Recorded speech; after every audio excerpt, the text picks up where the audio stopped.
Y mi nombre es Ítalo Sebastián Serraíno García. Revisé por internet cómo era la situación acá en España, qué máster me podía satisfacer. Pues me contacté con ustedes, me vieron, o sea, fue como más, y bueno, viendo el programa en la página, así que me llamó mucho la atención. Veía todos los comentarios, videos y me llamó mucho la atención. Tenía ese tema también de que recursos humanos, mucho teórico. La verdad que me di cuenta que no era así, no era así. Acá me encontré con algo completamente distinto a lo que había hecho quizás en mi ingeniería.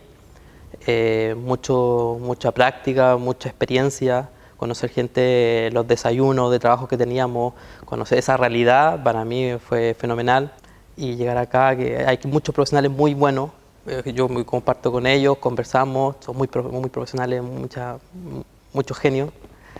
Y la verdad es que eso ayuda bastante. Ahora también el tema de los temas de multicultural, personas de otros países, que la verdad me ha ayudado bastante. O sea, conocer personas de Rusia, personas de Italia, de otros países, es fenomenal para mí. O sea, es un máster que me ha llamado, que me ha llenado mucho como persona.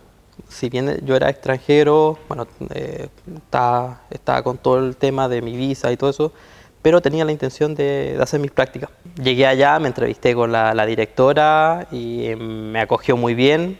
Tenía, creo que muy buenas recomendaciones que le habían comentado de mi parte. Conversamos un largo tiempo, vio mi experiencia laboral anterior y con el tema del máster ella estaba completamente satisfecha, logró lo que necesitaba. Entré, me acomodé muy bien en la empresa. Estoy partiendo el tema de recursos humanos en esa empresa desde cero. Me dieron la facilidad, me dejaron abierto para ordenar, hacer todo.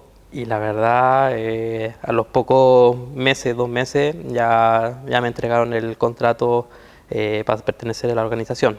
De beca pasé al contrato a ser parte en este caso del hotel. Yo agradecido, las puertas se me han dado muy fácil, me han abierto ustedes. Lo considero que hacen un buen desempeño. O sea, tienen el tema de que se preocupan del tema de la curricular, toda la información, todos los módulos, se preocupan de eso, se preocupan de los costos de los eventos, del desayuno, que traer gente de afuera que sea importante, que aporta a nuestro máster. Y aparte tiene el tema de las redes de contacto que ustedes poseen y que la verdad son muy grandes. No tan solo yo, mis compañeros también, muchos de ellos están haciendo sus becas en otras empresas y muy satisfechos. De lo que obviamente tienen que venir predispuestos a enfrentarse a una experiencia que la verdad es muy enriquecedora, tanto profesionalmente como persona. Van a recibir muchos contenidos muy prácticos, una experiencia de vida importante.